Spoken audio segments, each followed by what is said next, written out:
লম্বা মানুষ দেখছি আমি বহু জায়গায় গল্প করি, কিন্তু একটা মানুষ দেখছি জীবনে লম্বা কাকে বলে। একবার হজে গেছি, হজে যাওয়ার পরে আমি তওয়াফ করতেছি। তা আমার আব্বা আমাকে অনেক আগে 2004 সালে প্রথম হজে যখন গেছি তখন আমাকে নসিহত করছে, হজের ময়দানে ব্যাপক ভিড় হয়, এক মানুষ আরেক মানুষের সাথে ঘুটা লেগে যায়, পায়ের সাথে পায়ের টক্কর লেগে যায়, খবরদার ঘুটা লাগলে পিছন দিকে তাকাবা না। কেউ ইচ্ছা করে লাগায় না, কিন্তু তুমি পিছনে তাকানো মানে জবাবদিহিতা তলব করা। ওই লোক তখন মনের মধ্যে কষ্ট পাবে, অনিচ্ছায় লাগাইছে, কিন্তু তার দিকে আমি তাকালাম। আমি ওই ওয়াজ ফলো করে জীবনে যত হজ করছি কখনো পিছনে ডানে বামে তাকাই না, যতই গতি গতি লাগুক। কিন্তু ওইবারে যাওয়ার পরে দেখি এক লোক খালি আমার গালের মধ্যে গুতা লাগা। সমস্যাটা হচ্ছে বাঙালি সব জায়গার ভূতা সহ্য করতে পারে, দুই জায়গার ভূতা সহ্য করতে পারে না। একটা হচ্ছে কেউ যদি গালে মারে তাহলে মুসিবত আছে, আর দুই নম্বর যদি গেডি ধরে তাহলে আর সহ্য করা যায় না। বলে তুই মারবি মার, আমার পাশায় মার, হাত ধরলি কেন? কথা ঠিক কিনা? সব জায়গার আঘাত সহ্য হতে পারে, গালের আঘাত কিন্তু সেন্সিটিভ। এখন আমি তো আপ করতেছি, ওই লোক খালি আমার ঘুটায়। অনেকক্ষণ পরে চিন্তা করছি কিছু বলবো না, কিন্তু যেই লোক আমাকে এত ঘুটায় ওই লোকের অন্তত চেহারাটা দেখি। ডান দিকে ঘুরে তাকাইছি, তাকায় দেখি লোক নাই, কিন্তু আমাকে ঘুটায়।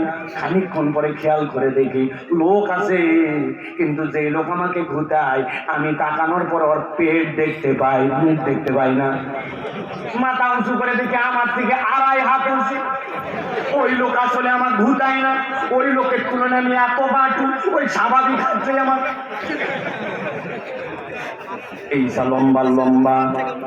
আরেকবার দেখে টিভির মধ্যে খেলা হচ্ছে, কি রে হেলমেটের ভিতর দিয়ে দেখি মাঝে মাঝে খালি আলো জ্বলে আর বন্ধ হয়। চিন্তা করলাম হেলমেটের ভিতরে তারাবাতি কেমনে লাগালো। খানিকক্ষণ পরে খেয়াল করে দেখি আসলে তারাবাতি না, যেই প্লেয়ার খেলতেছে ওই প্লেয়ার মুখের মধ্যে চুইং গাম রাখছে।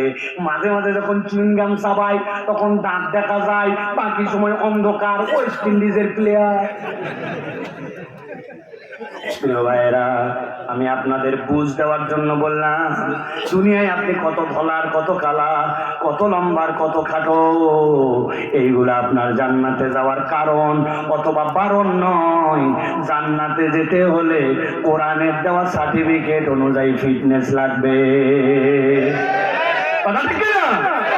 একটা উদাহরণ দেই যুবকেরা, মাথা ঠান্ডা করে দিলের মধ্যে ঢুকায় নাও।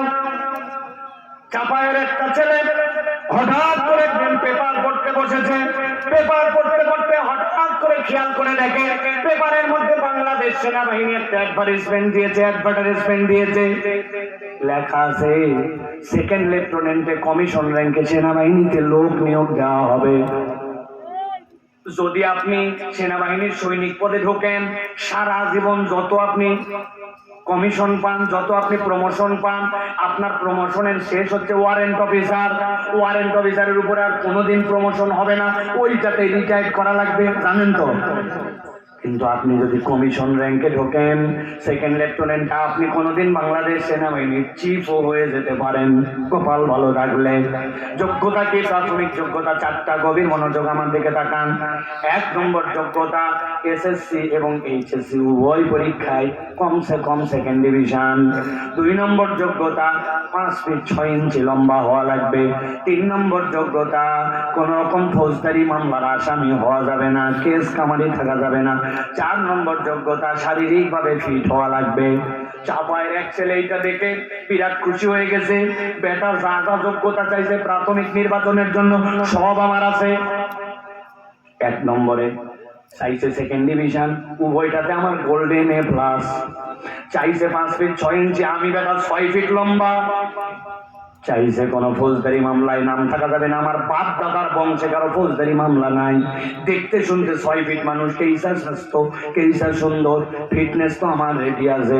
ওই ছেলে আবেদন করে দিয়েছে।